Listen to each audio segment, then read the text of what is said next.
La conferencia de hoy está a cargo del padre Santiago Madrigal Terrazas. Él es jesuita de España, de la Universidad de Comillas. Su licenciatura en teología la hizo en Frankfurt, en San Georgen, y el doctorado de la Universidad Pontificia Comillas.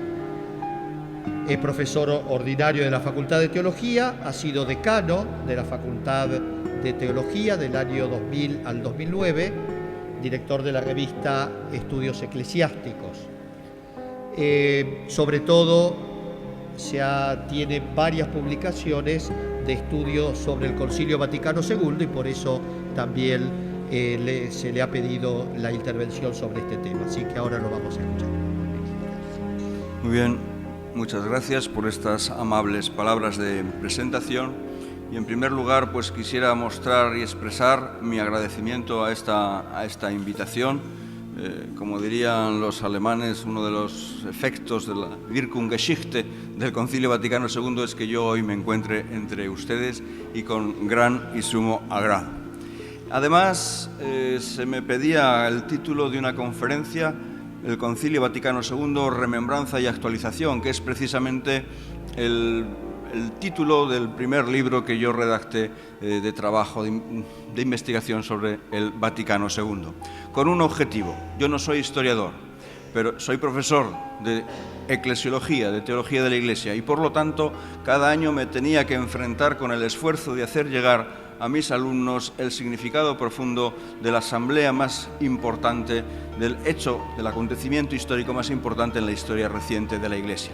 Y a su vez yo mismo era un novato, es decir, un aprendiz y que cada año pues iba añadiendo conocimientos. Corría entonces el año 2002 y la ocasión de la publicación de aquel libro tenía que ver con el 40 aniversario de la inauguración del Concilio Vaticano II. Han pasado los años y he vuelto sobre el acontecimiento y la obra conciliar con nuevos trabajos, últimamente sobre sus protagonistas. Y ahora me complace poder compartir con ustedes el 50 aniversario de la clausura del concilio en el marco de los 100 años de vida de esta Facultad de Teología de la Universidad Católica de Buenos Aires. Tomo prestadas entonces las palabras del 3 de marzo de 2015 con las que el Papa Francisco quiso enmarcar este evento, describiendo la naturaleza del último concilio, cito, como una puesta al día, una relectura del Evangelio en la perspectiva de la cultura contemporánea. Un movimiento irreversible de renovación que viene sencillamente del Evangelio. Y enseguida añadía una pregunta: ¿cómo seguir adelante? Esta es nuestra tarea, esta es la tarea también de este congreso. Yo les propongo un ejercicio de remembranza y actualización, porque volver la mirada hacia atrás no significa retroceder, sino dilatar el horizonte, para volver sobre las preocupaciones del presente y proyectar perspectivas de futuro, según reza el objetivo de este congreso: memoria, presente y perspectivas. Hagamos, por tanto, memoria de aquella etapa irrepetible que transcurre entre 1962 y 1965.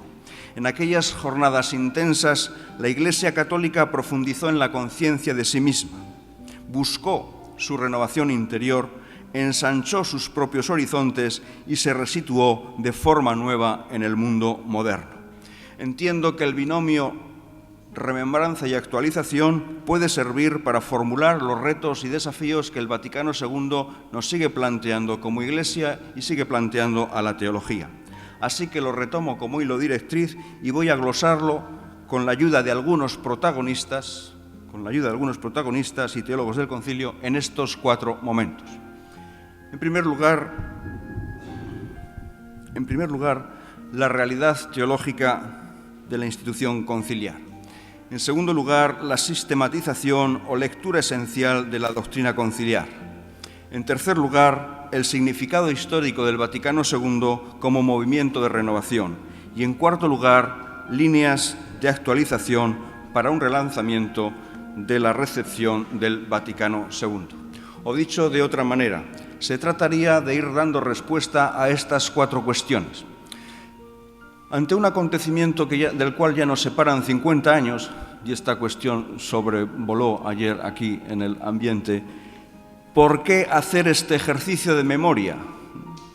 Yo pienso también cuando me dirijo a mis alumnos que como yo no hemos vivido el acontecimiento, para mí el Vaticano II ha sido materia de estudio, es un acontecimiento libresco, a diferencia de quienes me han precedido en el uso de la palabra, el cardenal Casper o Mario Franza Miranda. Para mí el Concilio Vaticano II es materia de estudio, como para mis alumnos. Y el principal problema es que el Concilio Vaticano II no sea algo así como las batallas que nos cuentan los abuelos de algo que quedó ahí en el pasado. Por lo tanto, ¿por qué hacer este ejercicio de memoria? En segundo lugar, ¿de qué modo es objeto de nuestro recuerdo, de nuestra remembranza, el conjunto de los 16 documentos conciliares? O dicho de otra manera, ¿qué es lo que tenemos que actualizar? En tercer lugar, ¿qué retos nos ha legado el Vaticano II como acontecimiento histórico? Y finalmente, retomando la pregunta del Papa Francisco, ¿cómo seguir adelante? Podemos retraducir ese interrogante en este otro. ¿Qué líneas de fondo del Vaticano II determinan el actual momento de recepción del concilio? Voy con lo primero. La realidad teológica de la institución conciliar. Hablar de retos y desafíos del concilio presupone, como primera condición, que el Vaticano II lleva en sí eso que Karl Rahner denominó un significado permanente. Quisiera esbozar muy brevemente el fundamento de esta condición primera desde el análisis de la realidad teológica de la institución conciliar.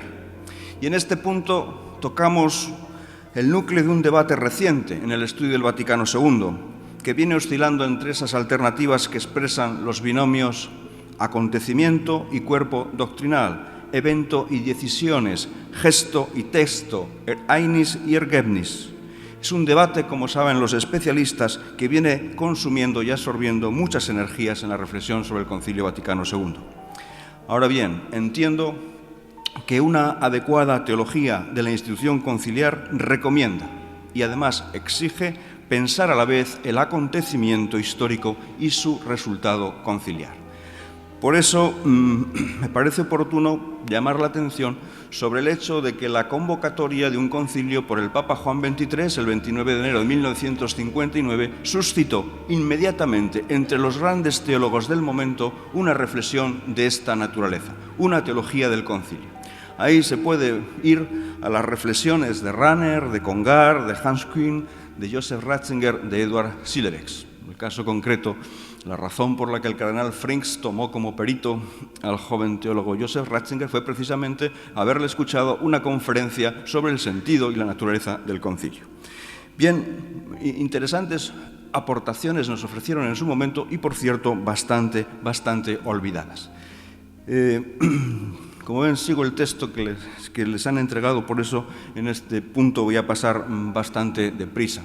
El común denominador de aquellas reflexiones era repensar la estructura colegial y primacial en el marco de una comprensión de la Iglesia en clave de misterio sacramental y de comunión. Una de las reflexiones más originales, la que he reproducido en este trabajo, es la que salió de la cabeza de Edward Schillebeeckx. Algunos de los títulos ya son bien indicativos. La gracia de un concilio ecuménico. La gracia de un concilio ecuménico. U otro trabajo, el próximo concilio de la Iglesia Católica, donde llega a proponer una especie de concepto sacramental de concilio altamente interesante. Por supuesto, todos estos autores han tomado distancia de la manualística tradicional, posterior al Vaticano I, donde el concilio, la institución conciliar prácticamente ha quedado reducida a ser un órgano consultivo del Papa. Y muchos de ellos, en las posturas más radicalmente papalistas, piensan que en realidad la Iglesia ya puede prescindir de la institución concilios, después de las definiciones del Vaticano I, como que la etapa de los concilios habría pasado a la historia. De ahí el interés de estas reflexiones. Schillebeeckx afirma en su estudio, situando la institución conciliar, buscando su significado histórico salvífico, y lo va a hacer en clave sacramental. Schillebeeckx es, por otro lado, como ya es sabido, el gran renovador de la teología sacramental. y llega a decir: un concilio es algo así como un sacramento. Cito: la Iglesia Católica Romana vive del misterio de Cristo muerto y glorificado, que es el centro de la fe vivida. Esto podemos expresarlo figuradamente de dos maneras, horizontal y verticalmente. Según la doctrina católica, la sucesión apostólica es el sacramento que nos vincula horizontalmente con el misterio de Cristo y verticalmente con el Señor glorificado.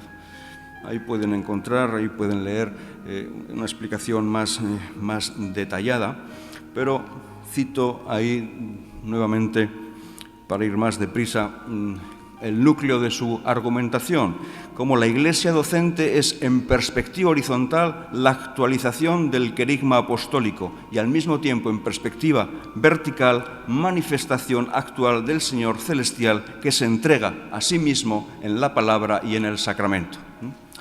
Hago una pequeña digresión, un pequeño paréntesis. La teología del concilio de Joseph Ratzinger es muy similar.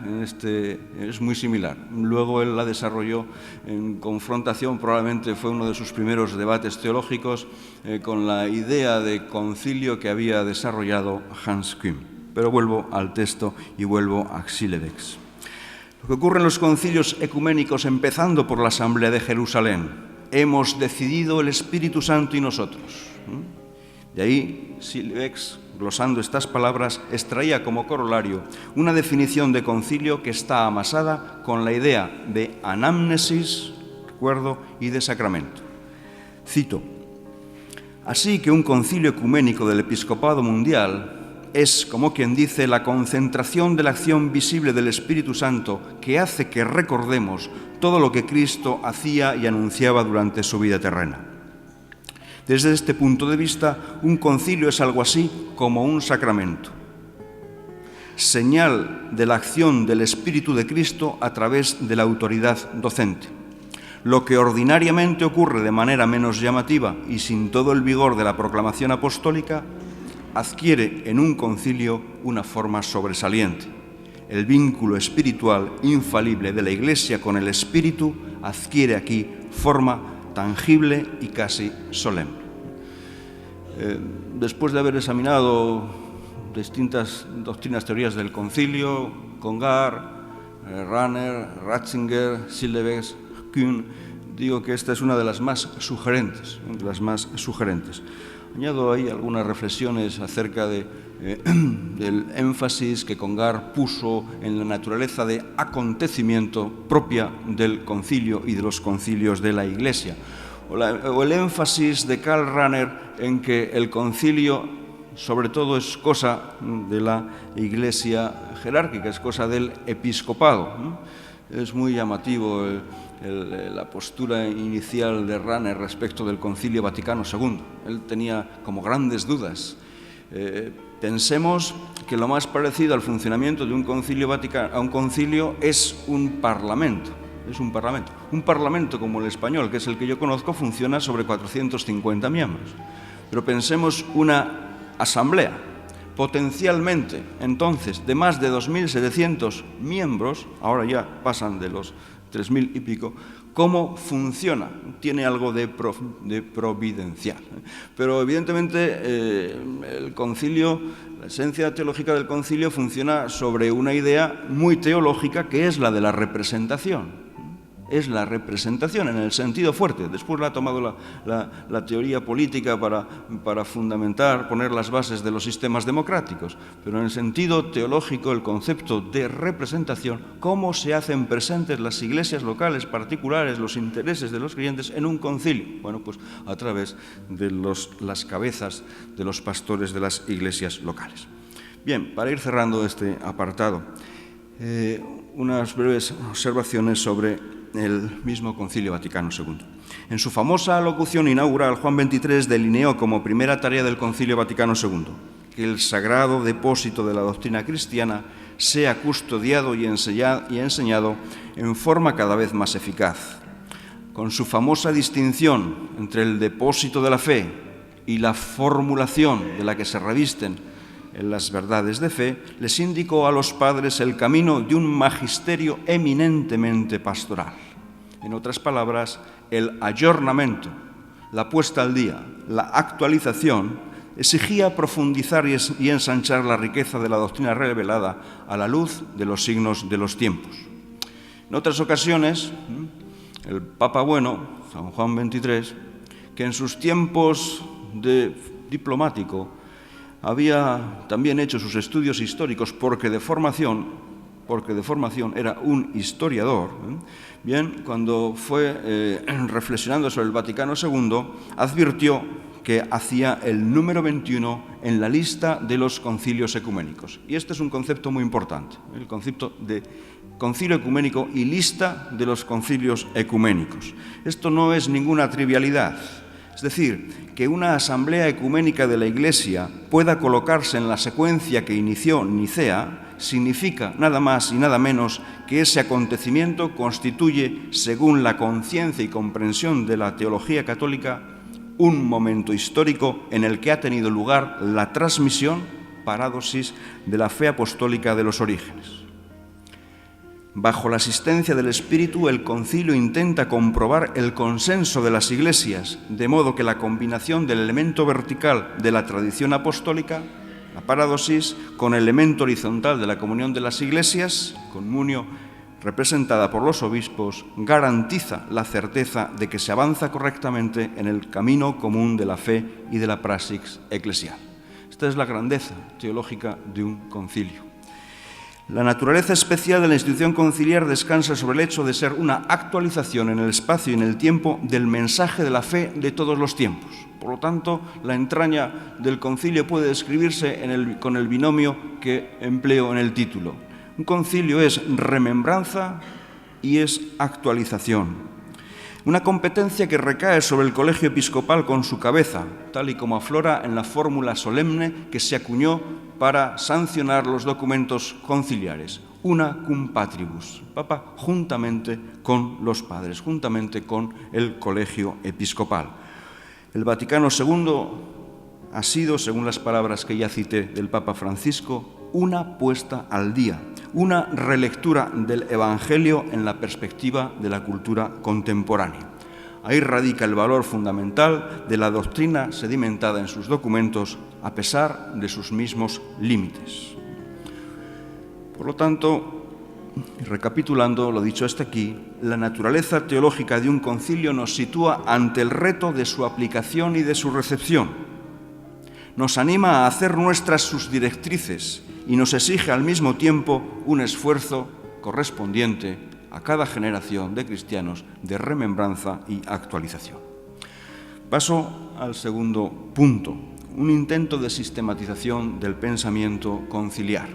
¿Qué es lo que tenemos que recordar? ¿Qué es lo que hay que actualizar? El segundo interrogante. Detrás de este interrogante podemos poner esas dificultades recientes a las que ya aludió ayer el cardenal Casper, los problemas de interpretación del concilio, los problemas de la hermenéutica, de la continuidad, de la discontinuidad hermenéutica, de la ruptura, que en el fondo se sustancian en una cuestión: ¿cómo aprehender el espíritu del acontecimiento en la letra doctrinal? Esta es la gran objeción que el Papa Benedicto XVI, cuando formulaba qué significa esa hermenéutica de la discontinuidad o de la ruptura, proponía, lo describía en estos términos: es un desentenderse de la letra de los documentos para hablar, postular de un hipotético espíritu del concilio. Y bueno, pues a esto quería salir al paso. A mi juicio, no se ofrece otro camino que el de hacer una lectura esencial de los documentos conciliares que sepa tener en cuenta el espíritu del acontecimiento, que yo he cifrado en alguno de mis estudios en estas dos claves. Por un lado, un estudio profundo de lo que significa el lenguaje del ayornamiento, la pauta que Juan XXIII le marcó a los padres conciliares en la locución Gaudet Mater Ecclesia del 11 de octubre del año 1962. Y en el concilio, cada vez que se quería renovar, echar atrás uno de los documentos preparados para la Comisión Teológica Preparatoria, aquella que estuvo bajo el control del Santo Oficio y del cardenal Ottaviani, se apelaba a ese documento, a la idea del ayornamiento. Este documento no es pastoral, ¿no? La famosa trilogía acuñada por Monseñor de Smet, el obispo de Brujas, respecto al documento de Eclesia. No es ecuménico, es clericalismo, y no recuerdo mal. No es ecuménico, no es pastoral. Bien. Por un lado, entonces, creo que ahí hay un núcleo para captar lo que significa el espíritu del concilio, y por otro, esa dinámica de diálogo y de apertura misionera de la Iglesia al mundo.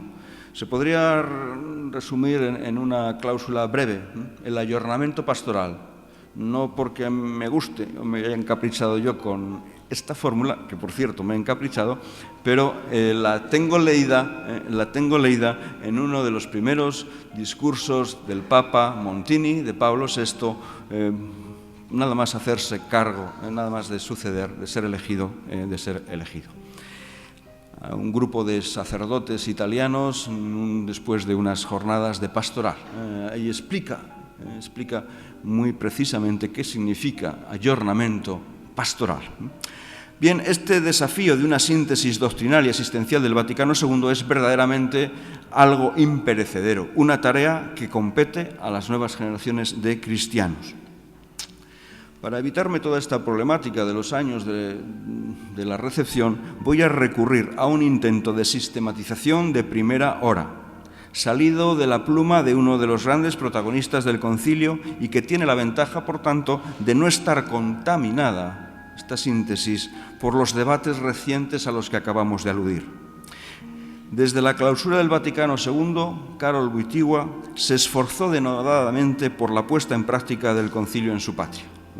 Bueno, un apunte previo. He utilizado la calificación de uno de los protagonistas del concilio, aplicada a Karol Wojtyła.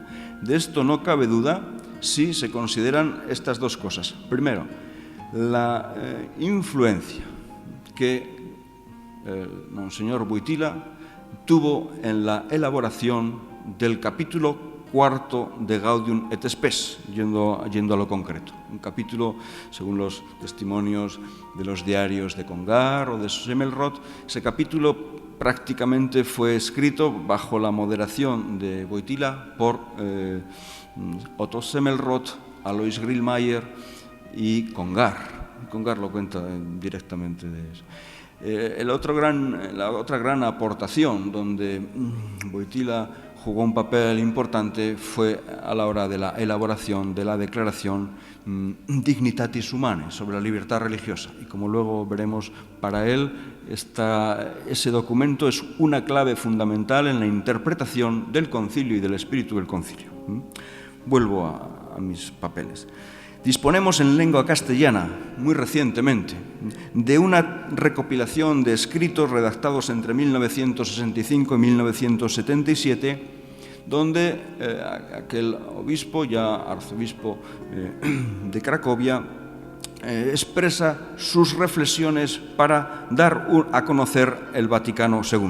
En concreto, y el texto que aquí manejo, un trabajo de 1967, ya ha llovido, titulado La síntesis del pensamiento conciliar, donde quiso recapitular los logros del Vaticano II manifestados en sus 16 documentos, partiendo de este principio hermenéutico.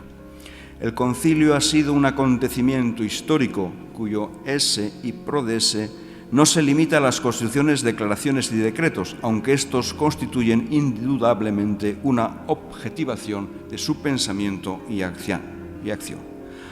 Al concilio como acontecimiento se le concede gran importancia. Sin embargo, esto es prácticamente literal, tomado de él, no hay otro modo de acercarse al significado del Vaticano II que adentrándose en sus contenidos. Y vamos adentrarnos en sus contenidos de la mano de estas reflexiones de Monseñor Karol Wojtyła. Él buscaba un principio de Arquímedes. Es decir, no vale seguir cronológicamente la aprobación de los distintos documentos conciliares. procesos, por lo demás, complejísimos, como ya se han puesto de relieve en muchos estudios de la génesis y gestación de los grandes documentos conciliares. Hay que buscar algo sustancial, una clave sustancial, por supuesto, sin rechazar lo otro. Pero entonces él sugería este hilo directriz, que enseguida comentaré. Cito: la clave para la clasificación de los documentos conciliares podría ser la diferenciación formulada durante el primer periodo y por primera vez quizás por el cardenal Suenens. Así pues, la principal misión del concilio consiste, primero, en contestar a la pregunta: Eclesia, ¿qué dices de ti misma? Y, segundo, en responder a toda una serie de interrogantes que se plantea la humanidad actualmente y que al preguntarse a sí misma proyecta también sobre la Iglesia. El concilio ha de ser eclesiológico, pero no en un sentido estrecho y cerrado de la palabra, sino en un sentido amplio y abierto a todos los asuntos del mundo contemporáneo. Fin de la cita. Una breve glosa de estas palabras. Efectivamente, hoy sabemos el papel que ha jugado el cardenal Suenens a la hora de elaborar lo que podemos llamar la agenda pastoral del concilio. Cuando el cardenal Suenens, en muy buena relación con el Papa Juan XXIII, formó parte de la comisión preparatoria central, por tanto, tuvo acceso y conocimiento de los 70 documentos que se habían preparado para ser discutidos en el concilio.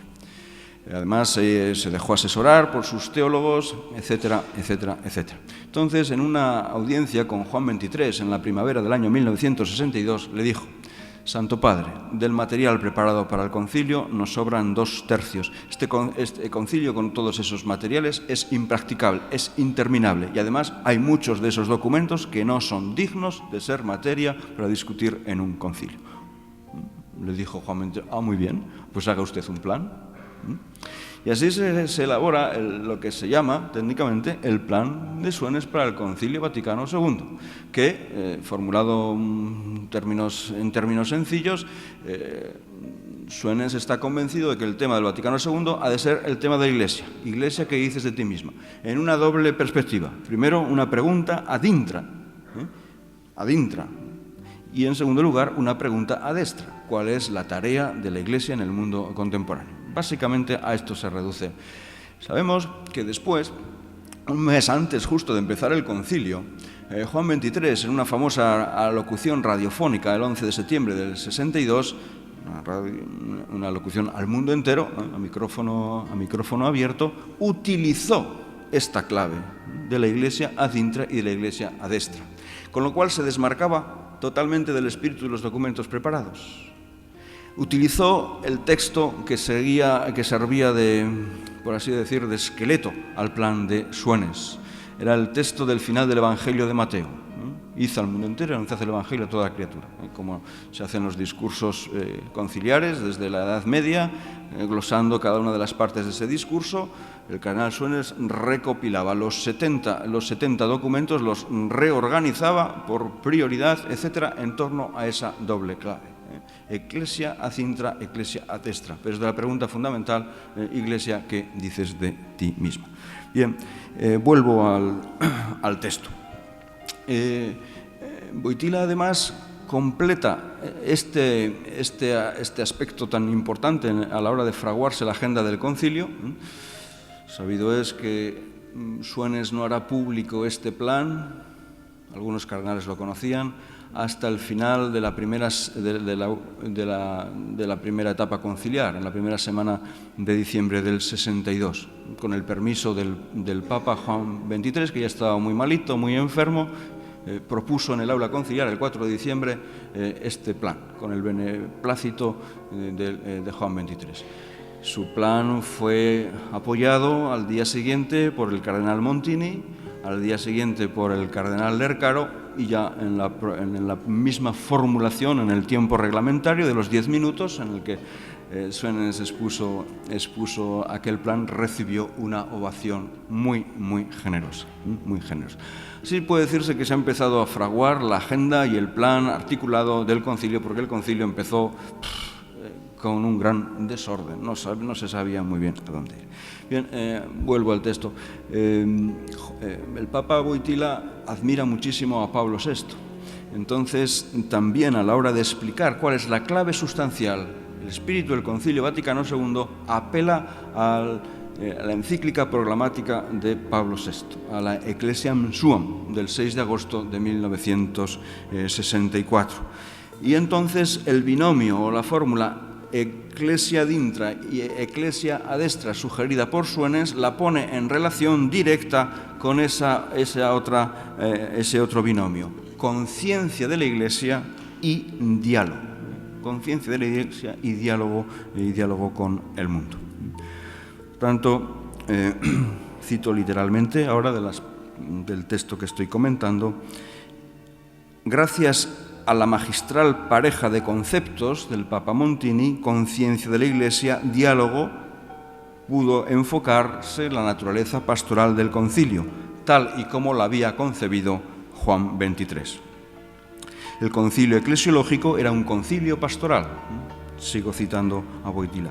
En efecto, el objeto del Vaticano II era la accomodata renovatio y no solo una dogmática determinación de la Iglesia, y además una accomodata renovatio con una clara orientación pastoral y ecuménica. Bien, sobre ese principio fundamental, esa clave, ese principio de Arquímedes para explicar el espíritu del concilio y cómo se va a ir plasmando esto en los textos, ahí reproduzco la manera en que en el texto pueden ver cómo Karol Wojtyła desarrollaba esto con más detención. Yo voy a dar solamente unas pinceladas para no alargarme demasiado. Todo funciona o todo ha de funcionar sobre la centralidad del Lumen Gentium. A la hora de pensar la realidad de la Iglesia ad intra y la propia renovación interior de la Iglesia, donde los sujetos principales pues, van a ser las grandes vocaciones cristianas: pastores, religiosos y laicos. Por otro lado, se puede hacer esta comparación, esta imagen. Todo en el Vaticano II podría reinterpretarse, esto no lo dice Wojtyła, lo digo yo, pero creo que él lo interpretó bien, haciendo del Lumen Gentium una especie de polo de imantación de todos los documentos, las constituciones, los decretos, las declaraciones. Si yo pusiera sobre esta hoja de papel unas limaduras de hierro y debajo un imán, un polo de imantación, todas esas limaduras de hierro se reorganizarían. Pues bien, a la hora de dar una visión esencial y básica de los documentos del Vaticano II, Lumen Gentium hace ese papel de polo de imantación. Todo se puede releer, todo se puede reorganizar y sistematizar conforme a sus capítulos principales. O establecer, decía Wojtyła, las relaciones fundamentales. Primera relación fundamental desde el capítulo primero, el misterio de la Iglesia, y el capítulo segundo sobre el pueblo de Dios.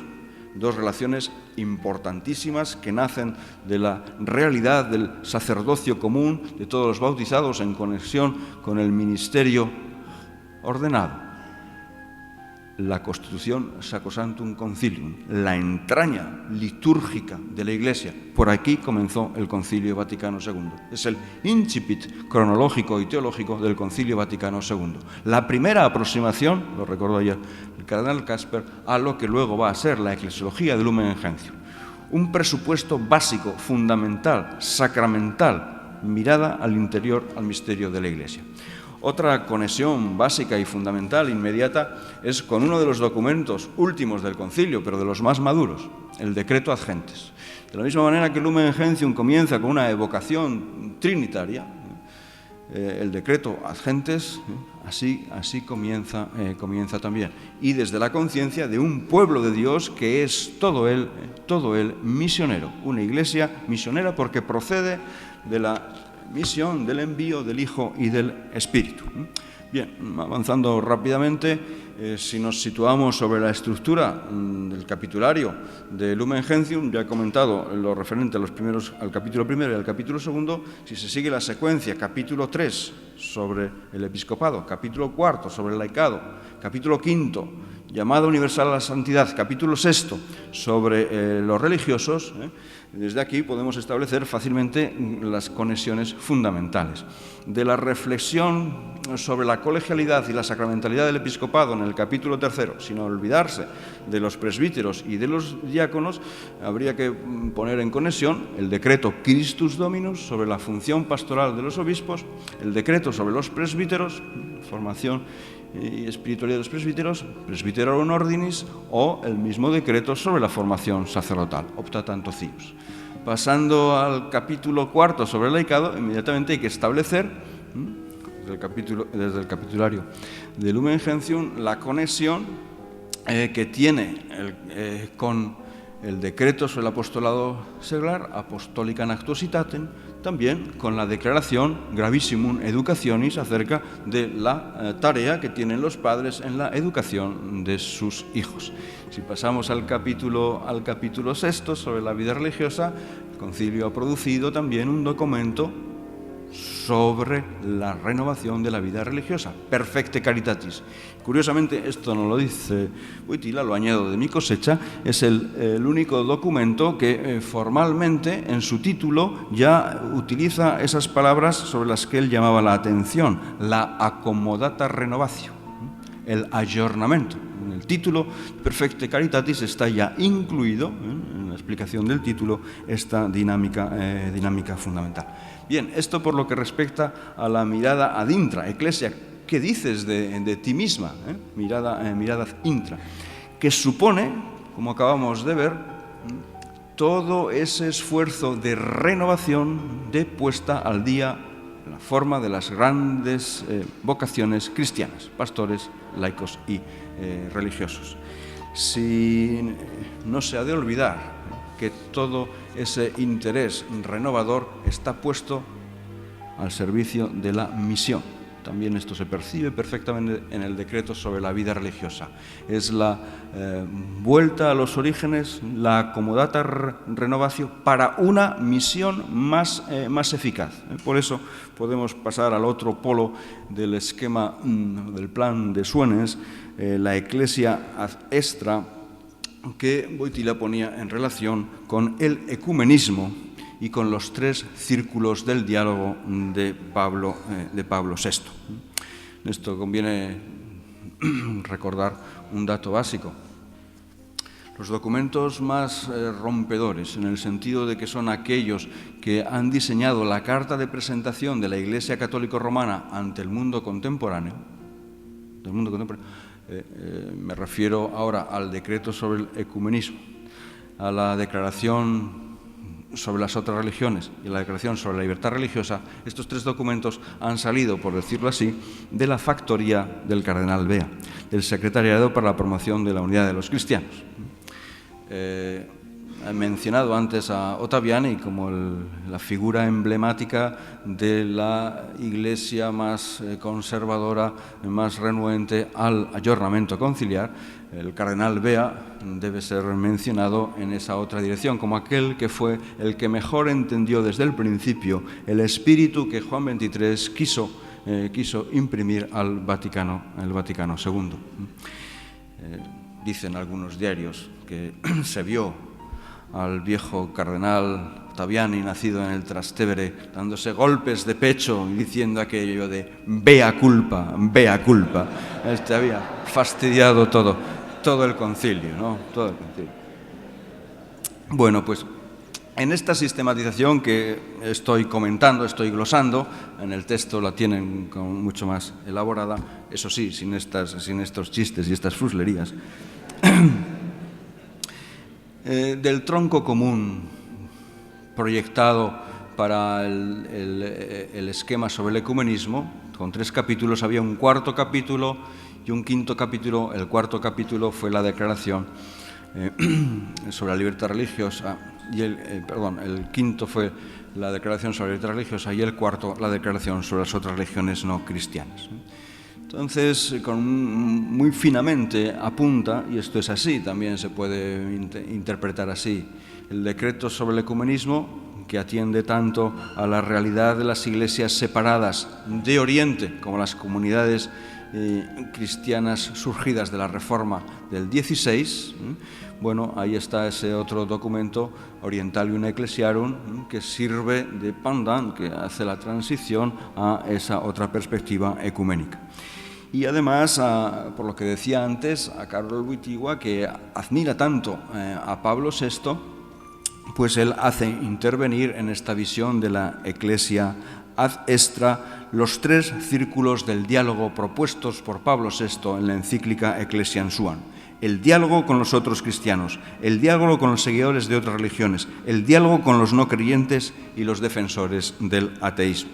Es decir, quedan detrás estos otros grandes documentos que expresan esta conciencia de apertura del concilio.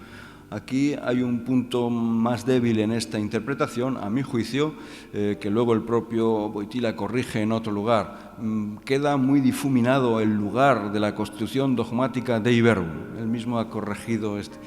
Dei Verbum, como se lee en algunos lugares de las actas conciliares, y es uno de los aspectos que ha puesto de relieve más el jesuita francés Christophe Theobald, Dei Verbum juega el papel de algo así como la primera de todas las constituciones.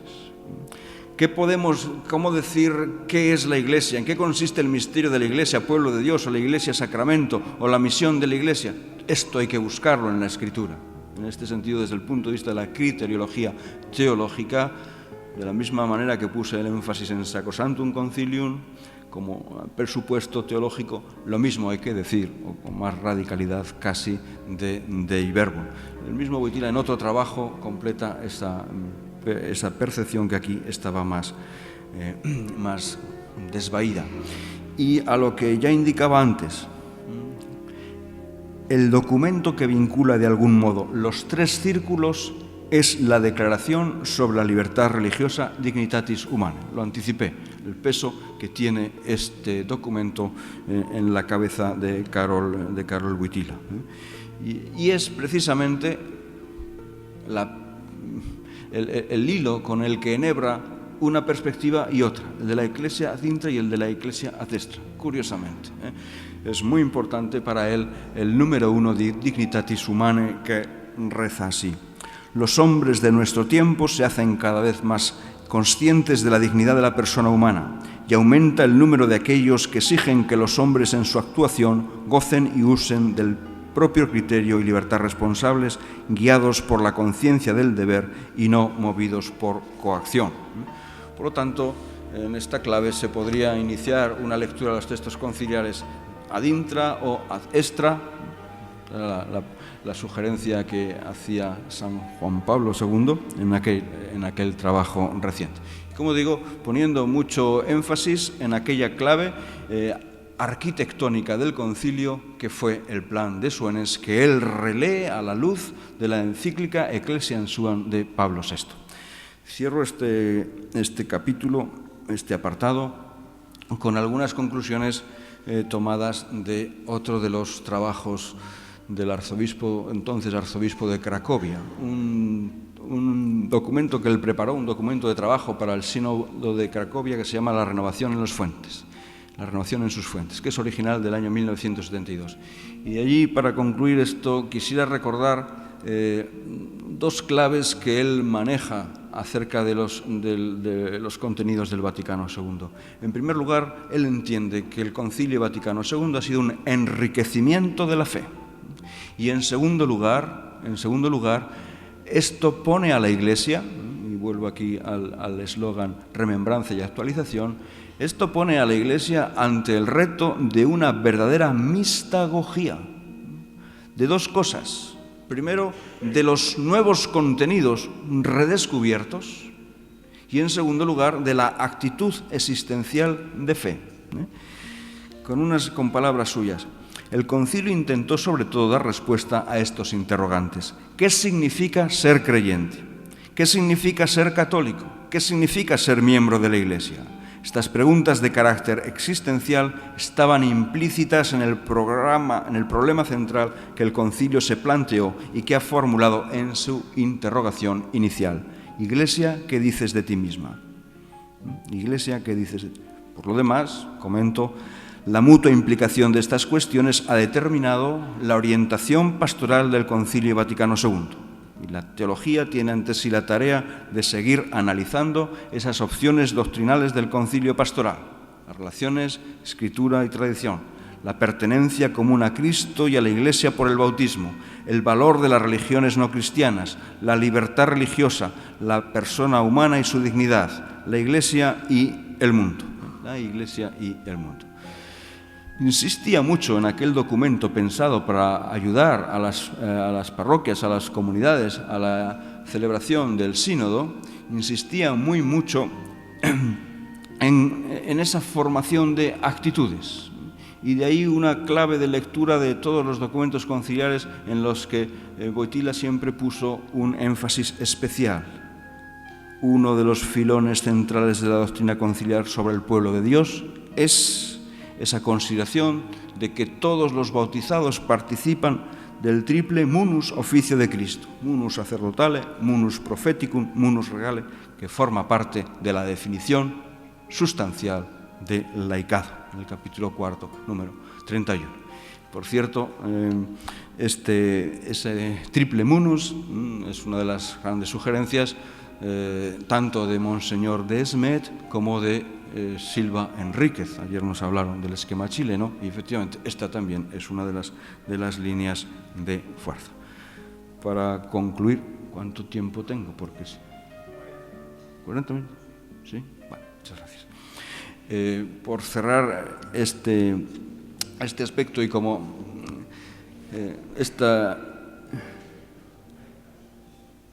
o 20, nos acomodamos a lo que sea. Yo cuando me canse paro.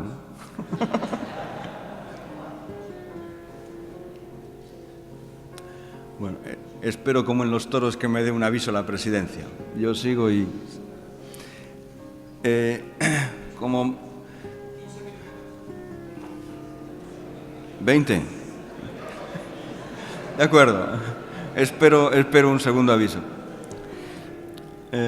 Por decirlo con unas palabras de Rahner y cerrar, como ahora enseguida voy a hablar de Rahner,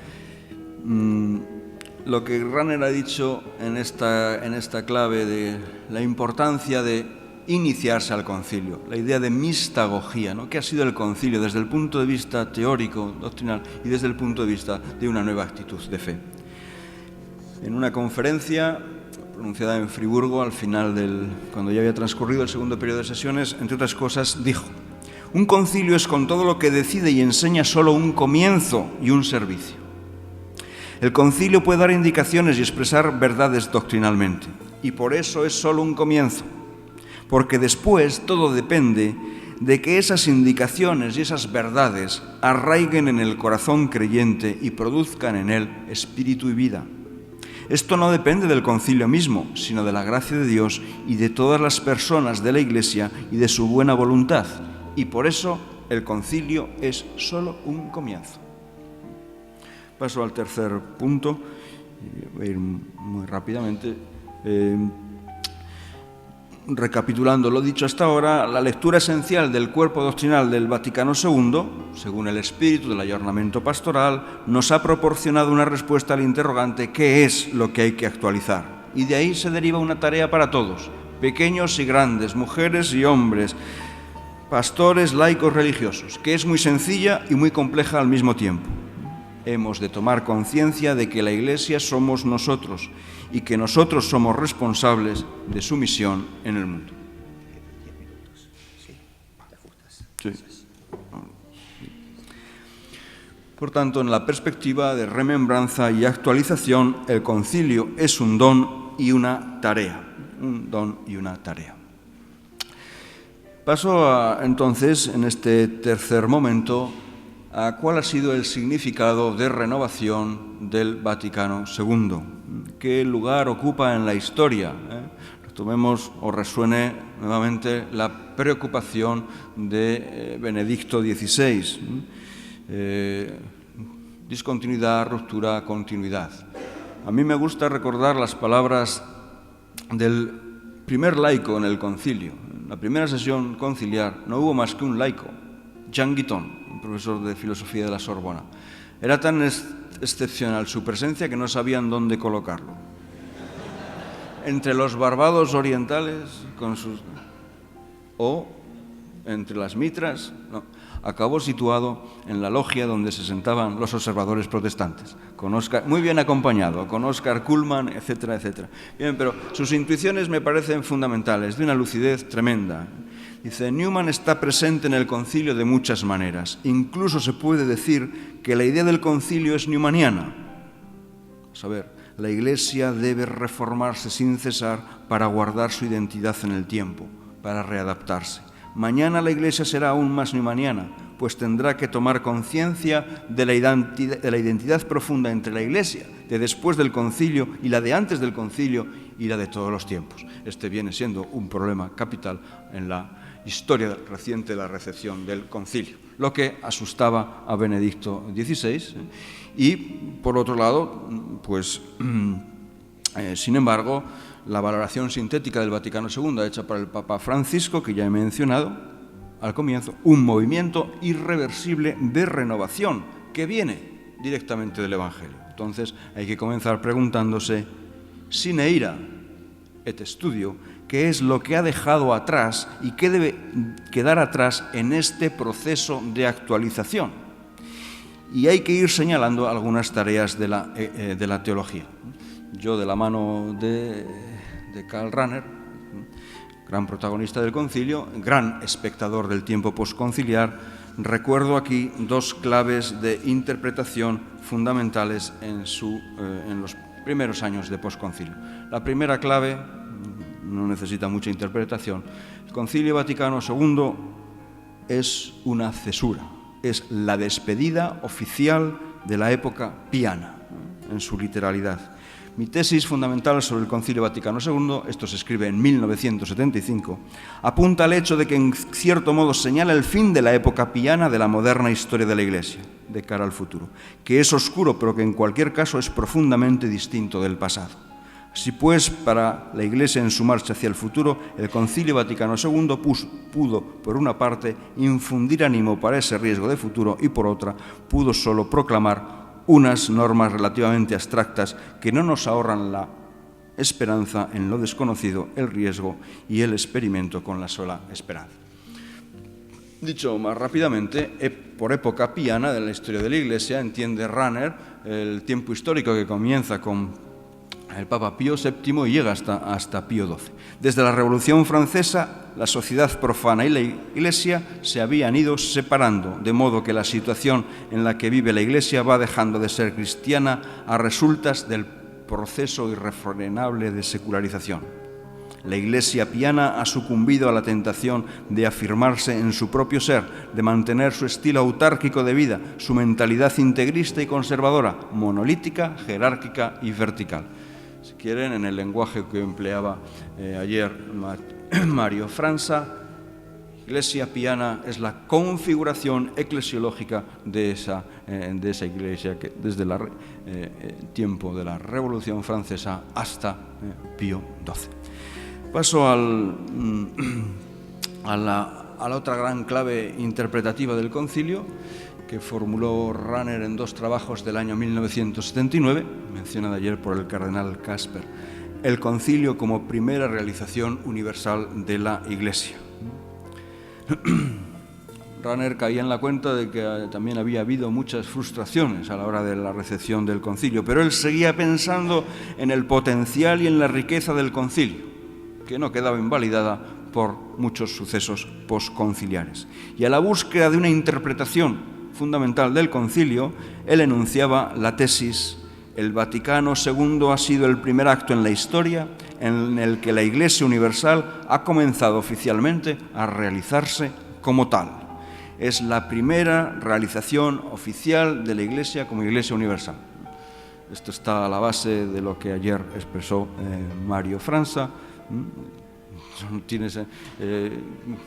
qué posibilidades de exportación tiene un modelo concreto de iglesia, como es esta iglesia latinoamericana, al resto del universo. Pues sobre todo esto depende de caer en la cuenta de esta relativización. La Iglesia en el Concilio Vaticano II ha sido por primera vez presencia de la Iglesia universal. No se puede negar el sobrepeso teológico de las iglesias centroeuropeas, etcétera, etcétera, pero la presencia de la Iglesia latinoamericana, a partir de algunos de sus grandes líderes, se ha mencionado Marcos McGrath, obispo auxiliar de Panamá, que fue miembro de la Comisión Teológica durante todo el concilio, o las figuras ya mencionadas también ayer, repetidamente, Manuel Larraín o Silva Enríquez o Helder Cámara, una presencia muy consciente latinoamericana, articulada, concertada por los dos secretarios del CELAM, Manuel Larraín y Helder Cámara. Por lo tanto, Rahner se sigue planteando cuál es el significado permanente de este concilio como concilio de la Iglesia Universal. Y por aquí da rienda suelta a todas las innovaciones que han venido. En primer lugar, en la liturgia, la inculturación de la liturgia, el peso que ha de jugar la constitución pastoral, la inculturación, contextualización de la teología, en contextos donde abundan otras fe religiosas, un nuevo estilo teológico que abandona el sistema parmenídeo, inmóvil, estático, y entra por una teología de la historia más presente, etcétera, etcétera. Bien, cierro este apartado. La renovación histórica que ha supuesto el Concilio Vaticano II, aquí sí que cabe con rigor el concepto que empleé antes, la Wirkungsgeschichte de los alemanes, los efectos del Concilio Vaticano II. Y sí, me interesa subrayar en este momento que Gustavo Gutiérrez asumió esta interpretación teológica del concilio hecha por Rahner para explicar su recepción en Latinoamérica, a través de las conferencias de Medellín y Puebla. Su maduración específica a la luz de esta pregunta: ¿cómo ser sacramento universal de salvación en un continente marcado por la pobreza y la injusticia? 5 minutos para terminar. No hace una hora que iba hablando. Empezaba casi a las 9:20. Finalmente, ¿qué es lo que habría que actualizar? ¿Qué líneas de actualización en consonancia con esta fase de recepción que ha inaugurado el pontificado del Papa Francisco? Apelo a un lema de la carta a los tesalonicenses, de la primera carta a los tesalonicenses de Pablo: no apaguéis al Espíritu, que utilizó Rahner en un discurso antes de empezar a celebrarse el Concilio Vaticano II. Y se hacía esta curiosa pregunta: ¿pero a quién se le va a pasar por la cabeza querer oponer obstinadamente resistencia al Espíritu Santo? ¿Cómo podría la Iglesia apagar ese Espíritu que actúa de múltiples maneras? Bueno, aquí yo no he hecho referencia a la parte más oscura de la recepción. En el caso del Vaticano II, nos lo recordaron ayer, desde sectores tradicionalistas no han faltado intentos de apagar el espíritu, sea radicalmente en la forma de la disidencia que cristaliza en Econ en el año 1988 con todo el asunto Lefebvre, o modernamente, más recientemente, formas más suaves, más blandas de oponerse al Concilio Vaticano II, aceptar el concilio justa modum, aminorándolo. Bueno, este es un concilio solamente pastoral, sin fuerza doctrinal. Bien, este tipo de interpretaciones que han ventilado los Marquetto, Matei y otros, ni siquiera merece la pena citarlos. No apaguéis al Espíritu. Pero no quisiera yo tampoco llevarlo por allí, sino no apaguéis al Espíritu nos interpela sobre nuestros cansancios y sobre nuestras rutinas. ¿Qué queremos los cristianos para los próximos años? ¿Tenemos el coraje suficiente para ocuparnos de las grandes cuestiones de hoy? ¿No son nuestra predicación y nuestro anuncio de la fe demasiado tradicionales? ¿Por dónde quiere soplar hoy en nuestra Iglesia ese espíritu que todo lo renueva y que parece soplar desde el sur, como también nos recordaban ayer? Bien, es la parte final de estas reflexiones en las que no me voy a detener excesivamente, pero tienen este sentido. Es un intento de lectura de la exhortación apostólica Evangelii Gaudium, puesta en conexión con las ideas matrices del Concilio Vaticano II, dicho en un principio de la filosofía hermenéutica. Creo, más bien intento mostrar ahí, que existe una continuidad, se puede establecer esa continuidad de horizontes entre las ideas maestras impulsoras del Vaticano II y los mejores impulsos que el Papa Francisco ha retomado y expuesto en exhortación apostólica, como su documento programático. Los papas nos habían acostumbrado a mostrarnos el camino que van a seguir en una encíclica. En el caso del Papa Francisco esto no pudo ser así, porque su primera encíclica es la que firma a la vez con Benedicto XVI, Lumen Fidei, que está escrita a 4 manos, pero sabemos que era completar la trilogía que tenía en marcha el Papa Benedicto XVI. Por eso la exhortación apostólica se convierte en el verdadero escrito programático y así lo indica el mismo texto. En 4 o 5 formulaciones termino. No apaguéis al Espíritu significa, en primer término, dar curso a esa metáfora de una iglesia en salida que entraña una visión de iglesia como comunidad misionera. Ya he dicho antes que el Concilio Vaticano II arranca del mandato misionero. Es la clave estructural, arquitectónica del plan Suenens, que llega a decir en una frase que es de Aparecida, pero que aparece nuevamente en la exhortación Evangelii Gaudium. Suenens quería poner a toda la Iglesia en estado de misión.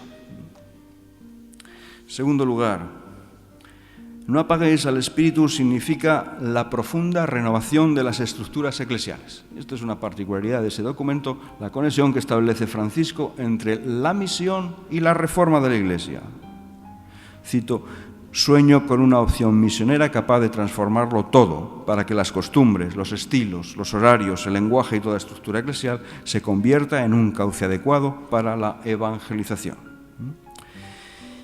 En esta eclesiología pastoral del Papa Francisco, no apaguéis el espíritu, significa también salir de la introversión eclesial, vencer esa forma perversa de apagar el espíritu, que es esa enfermedad de la mundanidad espiritual. Mundanidad espiritual.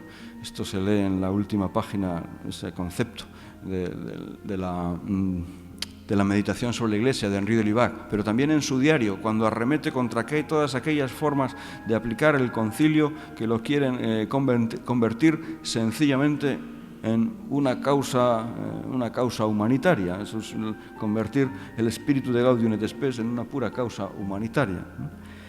No apaguéis al espíritu significa recuperar con toda su fuerza esa teología del pueblo de Dios que ustedes conocen mucho mejor que yo.